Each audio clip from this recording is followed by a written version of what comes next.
Hello. Okay, so as we start off, I just wanted to say that during my 4 years, it's been a journey, and I've always loved working with children. I can't deny that. But at this point, I'm not 100% sure about continuing as a teacher.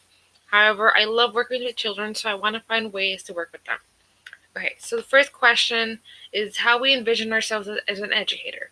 Um, since I can remember, I always remember a lot of my teachers weren't supportive and weren't there when I needed them, or didn't give out that extra help. This later became a problem because I became timid and shy when it came to answering questions, raising my hand, or even being called on during class.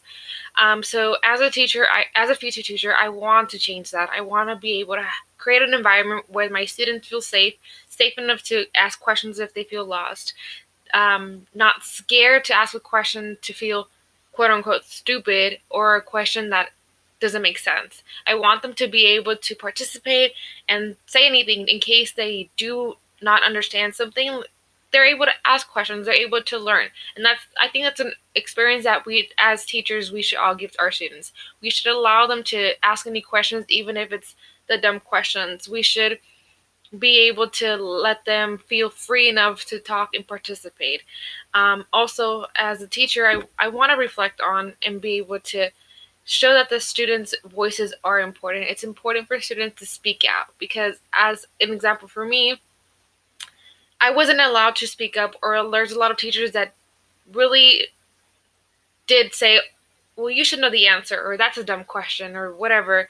And it made me not want to talk or participate in a lot of my classes. And this has been going on for years now. And even to this point, I really don't like talking out in classes because I'm scared that the teacher's going to react that same way.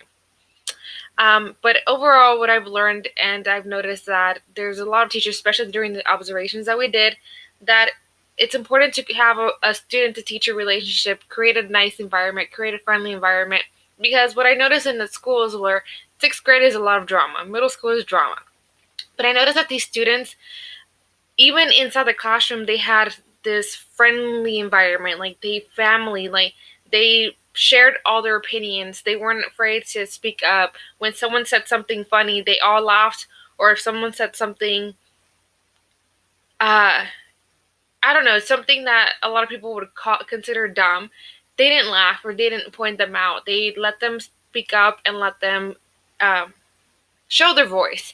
And I think this is important, creating like a nice environment, even if it's just inside the classroom. Because I know that outside, once they walked outside, when I would walk from class to class or class to the front, I would hear little talks and rumors about each other. But inside the classroom, you would never see that kind of environment. During the semester, I learned a lot of new things about teaching. And I want to take a lot of these things into my classrooms as a future teacher. When it comes to different learning abilities, it's not that I wasn't aware because I know that everyone learns differently, but I want to be more open minded about this. I want students to know that no matter how many learning abilities you have, or whatever the case may be, that they're still capable of learning, they're still capable of participating, they're still capable of doing anything in education. And it's important to, especially when creating lesson plans, it's important to either have multiple, like plan A, plan B, plan C, in case some students don't understand or can't actually do the activity, or even having teaching four different ways. Either it's visual and then visual representation, like actually writing it down, different ways of teaching the students, and having students, especially having students, teach themselves. I think that's the greatest thing and the most important thing that I saw, especially during the observations, is that a lot of students didn't understand when the teacher was explaining it. But once another student went up and explained it, they're like, oh, I got it. And I think that's important because then now they're teaching each other, and the person that was showing the work now probably understands it even better because sometimes I realize that I understand it more when I actually tell someone, like, this is how you do it step by step, and then I'm like, okay, I remember it. And I think it's important to find different ways as a teacher to incorporate different either activities or different methods of teaching a certain thing.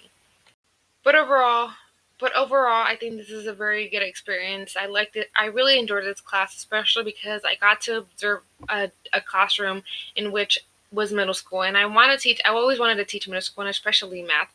But there, I got to the point where I was like, do I really want to teach? Do I really want to be responsible of, their future and their education?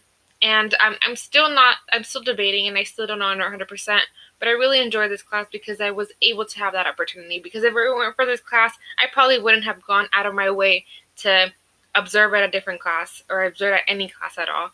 And so I think this is very important, and I really enjoyed this class, and I think it opened my mind to a lot of different possibilities in the future, and maybe it helped me find what I want to do in the future.